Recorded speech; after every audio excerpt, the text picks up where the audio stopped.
all the way to the other side of the world. And the weather's just like England.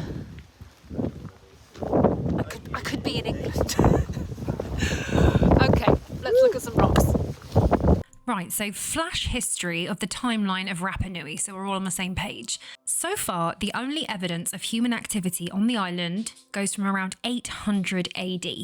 Ancient Polynesians landed here, made it their home, and started creating Moai statues and positioning them on rock-built platforms called ahus, which also doubled as tombs as they found human remains inside. They've carbon dated the remains that have been found and carbon dated deep down around the ahus, looking for levels of human activity, and the oldest date that they have got is around 800 AD. The history of the Rapa Nui people is entirely oral. They did have a written language called the Ronga Ronga, but only a small fraction of it still exists and nobody can translate it. It is a completely lost language. So until we can translate what little bit of Ronga Ronga we have to rely on the oral stories, myths and traditions from the Rapa Nui people.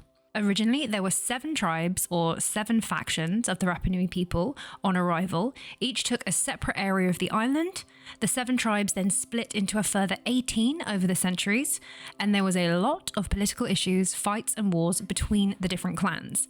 Somehow, this didn't have an effect on their ability to work together to make nearly 1,000 Moai statues, though. In 1722, Dutch explorers discovered the island, and then a series of awful events occurred, with the Europeans coming, pillaging the island of all its indigenous stonework, and the Rapa Nui people were struck down with diseases because they had isolated immune systems. They just couldn't handle the bugs and the flus from the invaders. They were also kidnapped and sold into slavery in the 1800s. So how old are the Moai? They excavated a few of the massive Moai that were still in situ at the Moai factory, at the quarry, and they found a carbon dating of around 1200 AD at the lowest levels. There are lots of different types and sizes of Moai. Each Moai is unique in size and its features. So what was the purpose of the Moai? So according to oral Rapa Nui tradition, they represent an ancestor and they act as a conduit for mana, literally an energy source that's spoken about like it had a physical effect in our perceived reality. And interesting that it's called mana, because that is the exact same word for it over in the ancient Middle East, when we've got the manna from heaven that's referred to in the Bible, the manna that was supposedly in the Ark of the Covenant. It's just interesting that they share the same word for the same thing on the other side of the world. But talking of manna that you can experience, we encountered something really freaky and really interesting. When approaching the Moai that were standing on the ahu at the different sites, something happened to our phone batteries. And I started off the day with a fully charged battery, and within 10-15 minutes of running around the Moai, my battery was draining faster than I've ever seen it drain. Other members of our group had full powered camera batteries that after a short amount of time in front of the Moai, they had completely dead batteries. There is definitely something going on magnetically with the stone on Rapa Nui. Recently sent a paper saying that they have set up almost like a magnetic observation program on Rapa Nui, because there is such weird stuff that goes on with interference of electricals. Apparently it's not advised to fly helicopters too close or over the island because it can wreak havoc with the control box and the electrics. So something is going on. So whether the manner that they were channeling, if that is like a weird echo today that we can pick up on with our phone equipment, if the Rapa Nui had other ways of like connecting to that same magnetic force, who knows? But it's going to be an interesting one to watch with the results of the like official scientific observation. Now, the amount of sediment has been a hot topic of contention, and rightly so. Because if the Moai were only built from around 1200 AD to 1600 AD, that makes them only 800 to 400 years old, which is relatively young in terms of ancient stonework. And there is around 20 feet of sediment that buries the Moai, some of them entirely, and the rest basically up to their necks. One of the reasons why people often think the Moai are only heads when they're in fact full-bodied statues. So why are they buried so deep in the ground? And with the average sediment deposits being only a few inches every 100 years, there's too much earth to account for. But the mystery pivots again, because if the quarry and the factory were still active in the 1600s, and the first Europeans arrived in 1722, and we have original sketches from when the Europeans arrived, which shows the Moai in pretty much identical levels of sediment as today, that only leaves around 120 years to fill 20 foot plus of earth. So if the sediment was rising at a crazy rate, why did it stop? Rain's coming in. Okay, this one's interesting because it's the only one that's kneeling. The other factor to look at is erosion and weathering to gauge how old something could be. Easter Island stones are very worn and eroded. I went to Easter Island with big hopes to be able to photograph and capture all of the intricate carvings on the backs of the Moai, and I was kind of disappointed that every single Moai is utterly eroded. You really can't see anything on the backs of the Moai that have been exposed to the elements, apart from the Moai that are on the beach of the island, because at some periods over the last couple hundred years, they have been covered in sand, which has helped preserve them just a little bit better than everywhere else on the island, but they are still incredibly faded. You can't really make out too much of what's going on. So the Moai are carved from 4 different types of rock. We have basalt, which is a very strong type of rock, but we do have different types of basalt. You can have a lot harder and a lot softer basalt. Volcanic tuff, which is basically like a hardened form of volcanic ash. Now, volcanic tuff is extremely soft and it can be carved really easily with basalt blades, which is what they found around the construction site. Now, out of the nearly 1,000 Moai that have been found on the island, only 13 of them are made from basalt. And it looks like the basalt statues were made earlier in the timeline. So I think maybe they were starting a production of basalt Moai, and then they realized volcanic tuff is way easier, and then they swapped to that potentially. But for some reason, they only made 13. Now, I did some research into the ecological changes of Rapa Nui going back in history, and it looks like there was a wet period up to around 10,000 BC, and then it was a lot drier all the way up till around 1200 AD, when there was a little drought and then it went back to wet climate.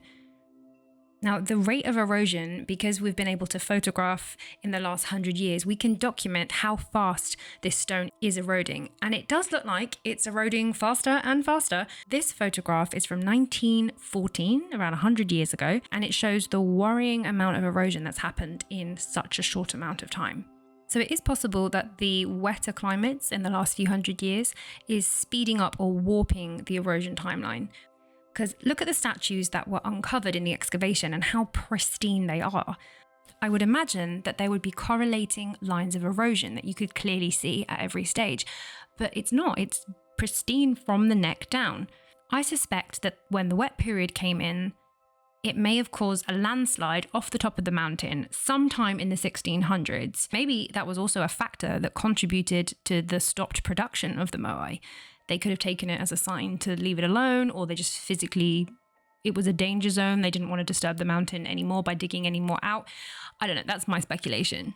There is one site on the island that is unlike anything else found so far, construction-wise. The megalithic wall of Vinapu. Now, nearly every other stone ahu or structure on the island is made from small stacked rocks. The homes look like upturned boats that use wood and straw thatching that would have to be changed every week or so to keep it fresh and keep it maintained. But Vinapu is accurately cut megalithic stonework. And compared to anything else on the island, the blocks are huge. No mortar, polygonal shapes, and just looking at it with your eyeballs, you can tell it shares a similarity with the stonework that is found in other sites like Cusco and even in Egypt. Also interesting to note that the majority of it is still standing today. So carbon dated studies around the Ahu show it to be built around 1200 AD. Keep a note of that date. So I think that there are three options for the timeline of Vinapu. Either it was the first bit of stonework that was made on the island and it was made further back in time, and the carbon dating around the structure carbon dates to the activity of when it was refashioned as an ahu with moai attached to the top of it. Who knows? It's a possibility. Option number 2 is that Vinapu was made around the 1200 AD mark, and it was made by visitors to Rapa Nui. Visitors who had stone knowledge that was very different to the Polynesian Rapa Nui people, and they were able to show them how to cut stone, fit it together, make it look amazing.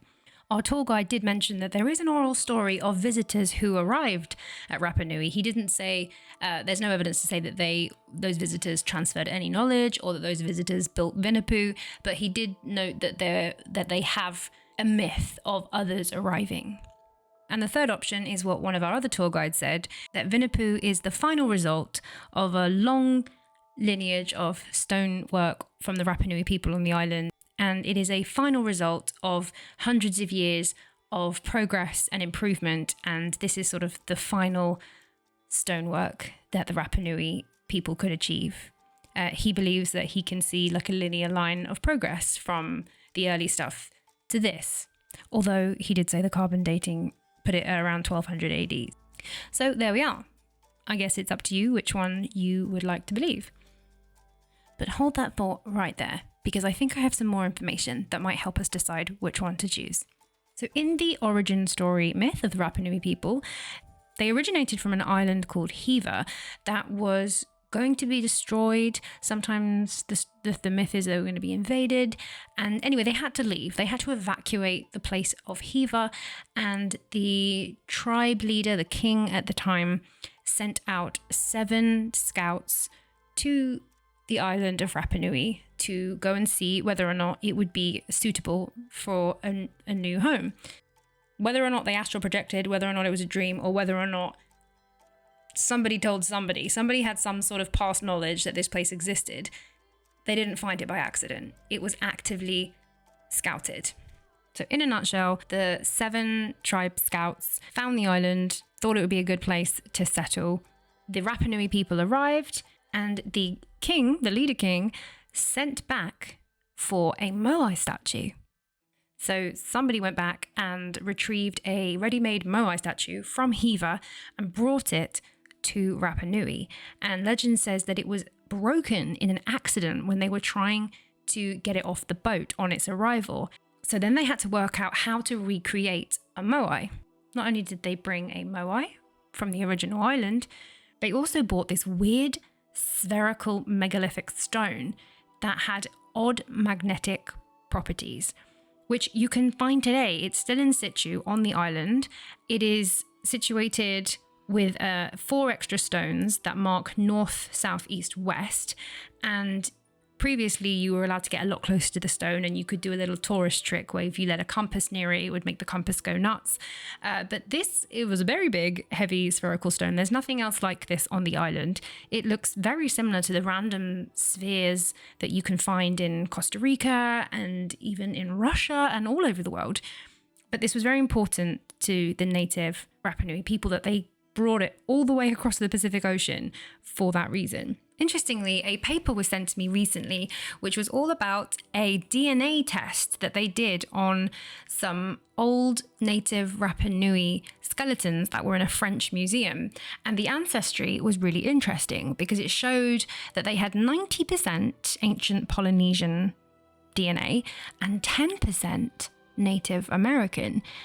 And when this 10% Native American entered the gene pool was around 1200 AD, which is interesting because that is the exact date that they started on the Orthodox timeline of cutting and creating and moving moai and building ahus.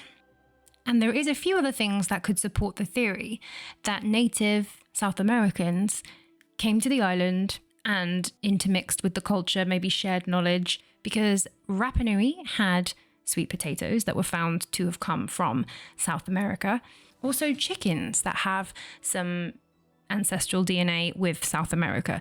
So it's seeming more and more likely that there is a picture forming that the Rapa Nui people arrived on Easter Island, but also the South Americans.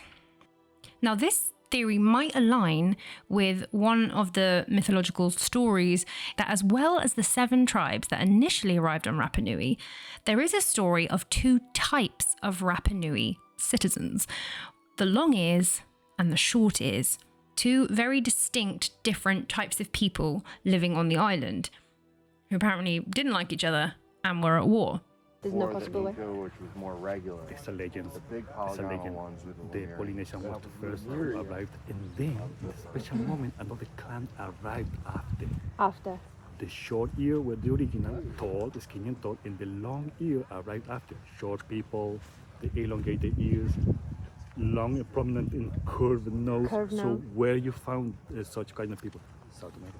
Okay, so the South Americans came over. Yes, but nobody can prove 100%, but this is a result of the people who came from South America. Yes, because it does look similar. It looks similar to the stuff in Egypt If as you, well. yeah, if you go into any island around the Pacific, you can find islanders that small, Yes. except South America. Yes. Okay. Long story short, the long ears were destroyed in a battle against the short ears, and apparently all but one man was killed. But that one man went on to get a wife and have lots and lots of babies. So is this where the 10% of Native American DNA is found surviving in ancient Rapa Nui people? If the long ears were actually independent arrivals from South America around 1200 AD, would that account for the mismatch of ability to cut stone on the island? Would it also account for the 2 very different tribes of people who were warring, the short ears and the long? Are we seeing evidence of a kernel of truth from this legend? So my takeaways from the oral stories and the myths and the evidence. 1, the Rapa Nui people headed for the island somehow knowing where it was. The idea that the Moai were reconstructions of even older Moai back in the origin island of Hiva, and that the Rapa Nui people were giving them a second wind, a second lease of life on their new found home. So while the surviving Moai of Rapa Nui today are probably not older than around 800 years old, the original design could be so much older. And it's evidence that artistic stonemason design can travel thousands of miles from its point of origin.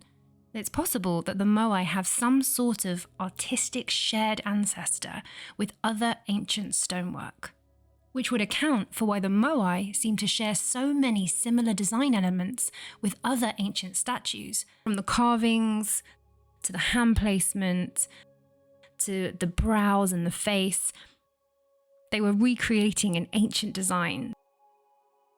If you've got this far in the video, thank you so much for watching, and please make sure you smash the like button because it really helps the algorithm teach YouTube to get more people to watch my videos, so thank you very much. I cannot recommend enough Rapa Nui as a place to visit. It is absolutely got to be on your bucket list. It is beautiful. You can do it in a couple of days. The people are amazing and so welcoming. The food was delicious. It was beautiful. I do recommend maybe going in the summer, not the winter. I wasn't a fan of the cold and the rain, but overall, I cannot wait to go back again. So until next time, guys, happy hunting.